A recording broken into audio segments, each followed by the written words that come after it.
नमस्कार, मैं हूं श्वेता रंजन और अपने कार्यक्रम में हम हर बार आपके लिए लेकर आते हैं एक खास शख्सियत से मुलाकात। तो आज के इस एपिसोड में हमारे साथ हैं शीतल महाजन जी। शीतल जो हैं वो ना जाने क्या क्या करिश्मा कर चुकी हैं, सोचकर भी डर लगता है। North Pole, South Pole, Everest, सब पर इन्होंने जंप किया है 22,500 फीट की ऊंचाई से और स्काई डाइवर है, पूरी दुनिया में मशहूर है। तो आपके जो ये फीट्स होते हैं उसके बारे में हम चर्चा करेंगे शीतल, लेकिन सबसे पहले आपका स्वागत करना चाहूंगी कार्यक्रम में। धन्यवाद मैम। शीतल, ये जो एक फीट है जो एक आप करती हैं, स्काई डाइवर कहलाती हैं, आम लड़कियों के लिए सोच पाना बहुत मुश्किल है। मतलब अगर मैं सोचूं कि जंप कर लूं तो नहीं पॉसिबल है। ये कहाँ से ख्याल आया आपके मन में? एक्चुअली बचपन से ही कुछ अलग करना था। अलग इन द सेंस मतलब हर महिला एक जिंदगी जीती है जिसमें बचपन में लड़कियों को कहा जाता है कि तुम लड़की हो, तुम ये चीज़ नहीं कर सकती, वो चीज़ नहीं कर सकती, और रिस्ट्रिक्शन वाली लाइफ जीना शुरू कर देते। फिर उसके बाद स्कूल जाते हैं, फिर कॉलेज जाते हैं, शादी करा देते हैं, और वही रिपीटेड लाइफ उनकी बच्चों की भी सेम होती है, या लड़कियों की, उनकी बेटियों की सेम होती है। तो मुझे उस चक्रव्यूह से बाहर निकलना था। ये कहना मतलब बहुत इजी है, बट जब मैंने मेरे घर वालों को बताया कि मुझे जिंदगी में क्रिकेटर बनना है, या मुझे पहले क्रिकेटर भी बनना था, स्विमिंग भी करनी थी, बैडमिंटन भी खेलना था, सब कुछ करना था। तो जैसे जैसे एक एक करियर में मेरा लक में ट्राई कर रही थी, घर वालों ने हर टाइम नए नए रिस्ट्रिक्शंस दिए। जब स्विमिंग में जाना था तब बताया कि बड़े कपड़े पहन के जाना पड़ेगा, छोटे कपड़े नहीं पहन सकते। घर में हमारे स्लीवलेस अलाउड नहीं था, या फिर ऐसे बहुत सारी चीज़ें थी। हर क्षेत्र में कुछ ना कुछ रिस्ट्रिक्शन था। तो तब मुझे ऐसा लगता था कि ये मुझे ही क्यों, ये सारे रिस्ट्रिक्शन मुझे ही क्यों।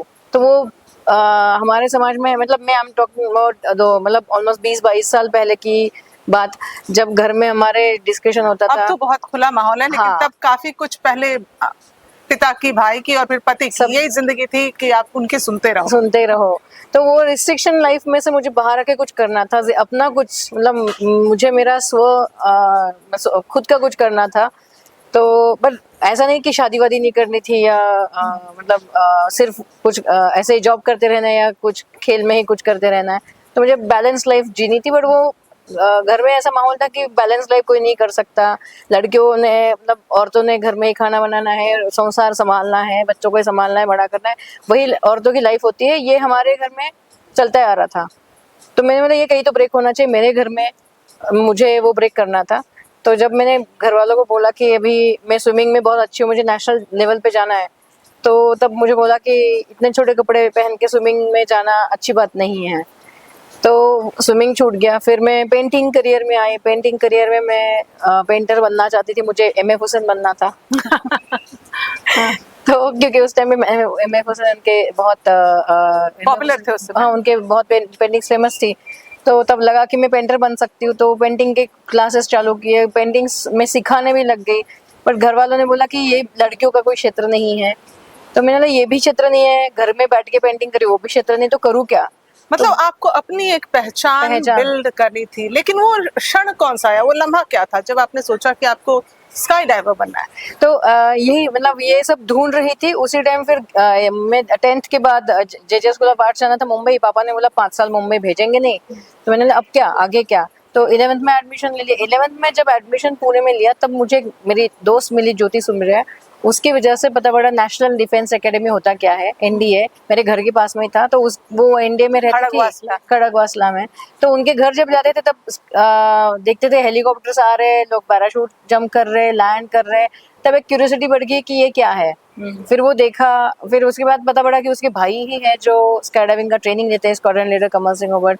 फिर उनकी वजह से पता पड़ा कि स्काई डाइविंग होता क्या है। उनके साथ बहुत बार मिले हम, और एक बार पासिंग आउट परेड भी देखा।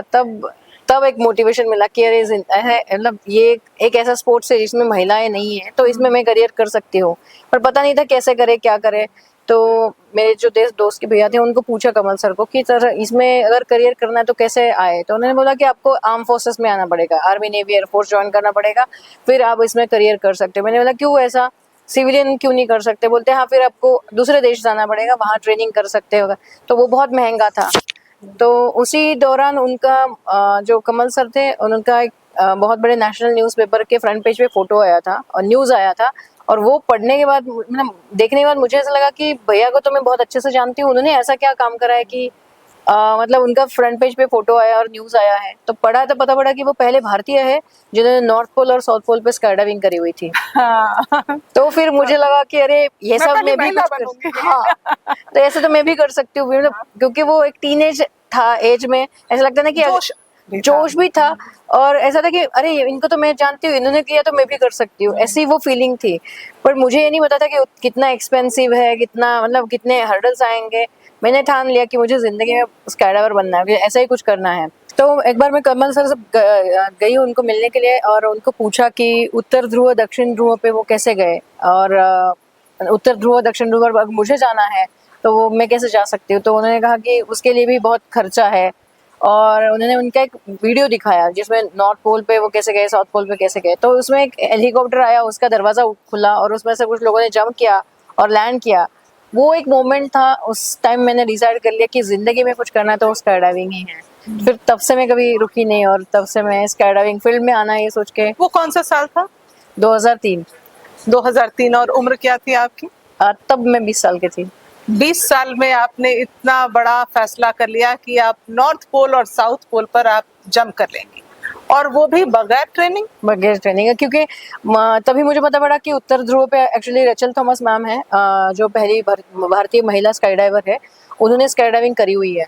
तो मैं अगर स्काई डाइविंग नॉर्थ पोल पे जाके करूंगी तो कोई नया रिकॉर्ड नहीं होने वाला है। तो मैंने बोला मैम ने अगर ट्रेनिंग करके जंप करे तो मैं बिना ट्रेनिंग के करना चाहूंगी। वो सब लोगों ने बहुत मजाक में लिया, बट जब करके वापस आई, मैंने पहली जिंदगी की पहली जंप बिना किसी ट्रेनिंग के, कभी पैराशूट नहीं देखा था, कभी एयरक्राफ्ट नहीं देखा था, डायरेक्टली नॉर्थ पोल पे जाके पैराशूट पहना, हेलीकॉप्टर में बैठी और जंप कर दिया, और वो भी -37 डिग्री सेल्सियस में, और 2400 फीट से जंप किया और लैंड किया। तो मतलब उस मोमेंट मुझे लगा कि मैंने दुनिया की सबसे बड़ी चीज कर ली है। तो बिना किसी आयाम आपने नए माइलस्टोन सेट करती गई आप। सो आपने कहा 2400 फीट से आप कूदी उस दिन, और अगर मैं देखूं तो अभी बीते दिनों आप जंप करके आई हैं 22,500 फीट से। मतलब इतना बड़ा जंप। हाँ, उस समय मन में क्या चलता है जब आप कूद रही होती हैं? एक्चुअली जब नॉर्थ पोल का जंप किया था, एक जुनून था कि भारतीय महिला क्या कर सकती है, मुझे वर्ल्ड को दिखाना था कि हमें अगर चांस मिला तो हम नॉर्थ पोल पे जाके स्काई डाइविंग भी कर सकते हैं बिना किसी ट्रेनिंग के।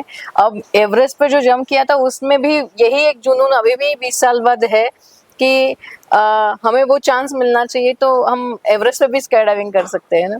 लेकिन उसमें मन में कुछ चलता है कि ऐसा मतलब डर वगैरह वाली चीज नहीं होती, बट एक ही जुनून है अभी भी कि भारतीय महिला को जो कम समझा जाता है, स्पेशली इन एरो स्पोर्ट्स, तो वो कहीं ना कहीं अभी तक है कि मुझे दिखाना है कि वर्ल्ड को पूरे दिखाना है कि हम भारतीय महिला किसी क्षेत्र में कम नहीं है। हमें अगर ये अपॉर्चुनिटीज मिलते जाए तो हम इस क्षेत्र में भी और इंडिया का नाम रोशन कर सकते हैं। और मैं दर्शकों को बताना चाहूंगी कि शीतल जी जो हैं वो पद्मश्री भी हैं। सो एक इतना बड़ा अवार्ड, एक सम्मान जो आपको मिला है, उसके बाद घर वालों का रिएक्शन क्या रहा? जाने के पहले तो नाना नानी दादा दादी एवरीवन, मेरे मामा, सब लोग कहते थे कि क्यों जाना है नॉर्थ पोल, कभी खानदान में कोई एरोप्लेन में बैठा नहीं, तुम्हें उसमें से कूदना है। मतलब मेरे पापा को तो एक टैगलाइन में मिल गई थी कि बेटी पागल हो गई तो फादर भी पागल, मतलब बाप भी पागल हो गया, ऐसा टाइप में बोला जाता था। बट जैसे जंप करके वापस आई तो सब लोग प्राउड फील करने लग गए कि अरे तुमने करके दिखाया जो बोल रही थी। अब तब से तो सबके में फेवरेट बन गई घर में। और फिर थोड़ा था, जब तक शादी नहीं हो रही थी तब तक सबको एक टेंशन था कि अगर ये बहुत कुछ अचीव कर लेगी शादी के पहले ही तो फिर उसको दूल्हा कैसे मिलेगा। तो मतलब घर वालों से ज्यादा, मुझसे ज्यादा मेरे रिलेटिव्स को ज्यादा चिंता थी, बट फॉर्चुनेटली हस्बैंड मिला ऐसा कि उसने भी सपोर्ट करा। जी जी। आज आपके 2 बच्चे भी हैं, उनका रिएक्शन क्या होता है? माँ की तस्वीरें देखना, माँ को इतना कुछ अचीव करते देखना, इसके लिए आप सैक्रिफाइस भी बहुत कुछ कर रही हैं, जैसे बच्चों से आपको दूर रहना पड़ता है, बहुत कुछ आप एक्चुअली अभी बच्चे 7 साल के थे तब इंडिया में ही थे, फर्स्ट पहली कक्षा तक इंडिया में ही पढ़ाया उनको।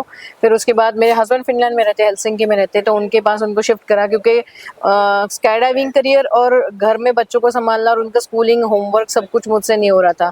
तो हो भी रहा था, बट उनके पास उनके ऊपर ध्यान नहीं दिया जा रहा था। मेरे हस्बैंड दूसरे कंट्री में थे, इसलिए ना फादर साथ में है ना मदर साथ में है, तो वो कहीं ना कहीं इफेक्ट हो रहा था। तो मेरे हस्बैंड ने डिसीजन लिया कि बेटर मेरे पास उनको रखिए, तो रखेंगे तो एटलीस्ट फादर कॉन्स्टेंटली साथ में रहेंगे, मदर तुम आते जाते रहना, फिर जैसे तुम्हारा करियर संभाल के तुम्हें करना है। तो वो एक अच्छा ऑप्शन हमने प्लान किया, और बच्चे फिनलैंड में शिफ्ट हुए। तब से फिर मैं फिनलैंड इंडिया आती जाती रहती हूँ और जंप करती हूँ। बट जब भी मैं फिनलैंड में रहती हूँ, जंप नहीं करती, तो बच्चे खुश होते हैं कि मम्मा घर पे है, खाना बना रही है, हमारे डिमांड्स पूरी हो रही है। बट जब मेरा फ्रस्ट्रेशन लेवल बढ़ जाता है कि बहुत ज़्यादा टाइम मैं घर में हूँ, तो ऐसा हो जाता है कि मैं जंप नहीं कर रही हूँ, तो ऐसा लगता है कि जंप नहीं हो रही है तो अब क्या करें। तो वो थोड़ा सा फ्रस्ट्रेशन उनके ऊपर निकलने जब लगता है, तो मेरे बच्चों को भी आप समझ में आ जाओ चुका है, मम्मा। मम्मा प्लीज आप जंप करने जाओ। और वो उनको समझ में आ चुका है। तो जैसे परिवार वालों का ये था कि अगर शीतल बहुत कुछ हासिल कर लेगी तो दूल्हा नहीं मिलेगा, तो क्या आपने दूल्हे में वो ढूंढने की कोशिश की कि वो भी एक डाइवर हो? हाँ, एक्चुअली घर वालों ने, नॉर्थ पोल हो गया था, साउथ पोल हो गया था, और मैं स्काई डाइविंग एवरेस्ट की प्लानिंग कर रही थी 2007 में ही। और पापा ने कहा कि बेटा नॉर्थ पोल हो गया, साउथ पोल हो गया, अब शादी वाला जंप भी कर लो। तो मैंने बोला आप बोलोगे उस बंदे से शादी कर लूंगी, एक ही शर्त है, उसने स्काई डाइविंग के पूरे करियर के लिए सपोर्ट करना चाहिए, और अगर उसने जंप करी हुई होगी या स्काई डाइवर ही होगा तो बहुत अच्छी बात है। तो पापा ढूंढने लग गए लड़का, और 6-7 महीने के बाद उनको दूल्हा ऐसा मिला कि जिसने एक जंप करी हुई थी, उसको पता था स्काई डाइविंग क्या होता है। और फिर बातें हो गई और रिश्ता पक्का हो गया। बट उसके बाद मेरी शर्त थी कि मुझे हवा में शादी करनी हवा है। में शादी करनी, बिल्कुल। तो हवा में मंगलास्त्र का फेरा, कन्यादान, पूरा इंडियन तरीके से जो शादी होती है पूरी हवा में शादी करी, जमीन से 700 फीट ऊपर हॉट एयर बलून में। तो मतलब शीतल ने हर वो काम कर दिखाया है जो आप चाहती थी। लड़कियों के लिए, खास तौर से भारतीय लड़कियों के लिए, ये एक बहुत बड़ा, आप कहिए कि एक इंस्पिरेशन है कि हम जो हासिल करना चाहते हैं हम कर सकते हैं। But suppose one wants to build a career in this field, what are the steps? क्या करना चाहिए किसी लड़की को? पहले तो घर वालों को समझाना चाहिए कि आप जो कर रहे हो सही कर रहे हो। वो भले एरो स्पोर्ट्स में हो या किसी भी फील्ड में आप काम करना चाहते हो या कुछ भी करना चाहते हो, तो पहले घर वालों को ये समझाओ कि आप क्या कर रहे हो, क्या करना चाहते हो। फिर वो पेरेंट्स हो या इन लॉज हो, दोनों फैमिलीज को आपको पहले कन्विंस करना पड़ेगा कि आप जो काम कर रहे हो सही कर रहे हो, कोई गलत काम नहीं कर रहे हो। तो आपकी फैमिली आपके साथ स्टैंड बाय करती है, मतलब जैसे फैमिली खड़ी हो जाती है उसके बाद आपके सारे रास्ते खुलने शुरू हो जाते हैं। तो पहला पड़ाव है कि फैमिली को कन्विंस करो। फिर जैसे मैंने स्काई डाइविंग चूज किया, तो उसके बाद स्काई डाइविंग क्षेत्र कैसा है, उसमें क्या क्या चीजें करनी है, वो पूरा प्लान बनाया। नॉर्थ पोल करना है, साउथ पोल करना है, तो ये सब चीजें जब डिसाइड करने के बाद फिर उसको अकम्प्लिश कैसे करना है उसका भी प्लान बनाया। फिर उसके लिए मेंटोर ढूंढे, उनके साथ मीटिंग्स करी। फिर जैसे नॉर्थ पोल जाना था तो रशियन लोगों के साथ बात किया। तो ये पूरा प्लानिंग करना पड़ता है। तो जैसे ये एरो स्पोर्ट्स के अंदर आता है स्काई डाइविंग? हाँ, is part of arrow. So is it, does it have a good support from the governments, है या अभी बाकी है सपोर्ट?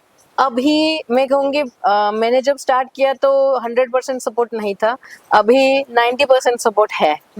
इतना फर्क आ चुका है 19 ईयर्स में। अभी हार्डली 10% बचा है, वो हो जाएगा थोड़े दिनों में। बड़ा फैक्टर जिसमें आता है, पॉलिसीज वगैरह सब ठीक है, पैसे का, it's a very very expensive sport. Yes. हाँ, सो आम लोगों के लिए भी इसमें कुछ ऐसे होने चाहिए इंसेंटिवाइज किया जाना चाहिए कि इसको लोग सब्सिडाइज कर करना सके, चाहिए। सब्सिडाइज कर सकें। तो दूसरे देशों में जब ये खेल खेले जाते हैं, तो जो ऑल ओवर वर्ल्ड में जो लोग इस खेलों में आते हैं वो अपने पॉकेट से ही पे करके आते हैं, बट उनको भी कुछ फैसिलिटीज मिलते हैं, स्पॉन्सर्स मिलते हैं।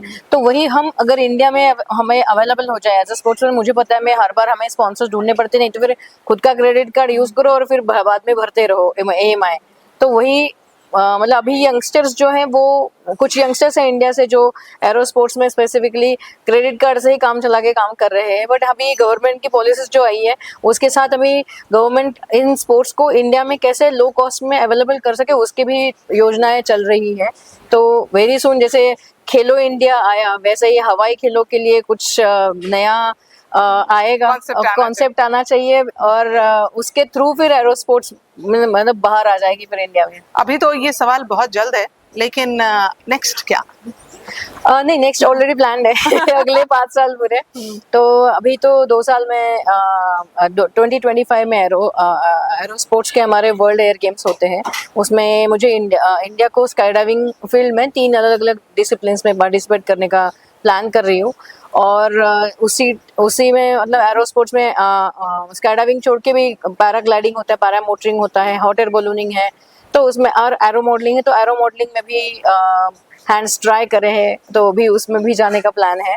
तो ये एक अगले 2 साल में हो गया, बट अगले 3-3.5 साल में स्काई डाइविंग फ्रॉम स्पेस करनी है। तो स्पेस से अभी तक 12 पुरुषों ने जंप करी हुई है। तो महिलाओं ने किसी ने जंप करी नहीं है। बहुत सारी कंट्रीज प्लान भी कर रही है कि स्ट्रेटोस्फीयर से महिलाओं ने स्काई डाइविंग करनी चाहिए। तो अगर मैंने सोचा कि अगर दूसरी कंट्रीज कर रही है प्लान, तो भारत क्यों ना करे स्काई डाइविंग फ्रॉम स्पेस का प्लानिंग। और भारत अगर करना चाहे तो हम इसरो के थ्रू क्यों ना करें, और इसरो के थ्रू ही करना है और किसी लड़की ने जंप करनी तो मैं क्यों ना करूं। तो अभी वही प्लान करके नेक्स्ट इज स्पेस जंप। और अयोध्या के बारे में मेंशन करना चाहेंगे आप? अभी नहीं। तो शीतल, जैसा मैंने दर्शकों को बताया कि 22,500 फीट की ऊंचाई से अभी बीते दिनों आपने जंप किया, वो एडवेंचर कैसा था अपने आप में, उसके बारे में कुछ कहना चाहेंगे?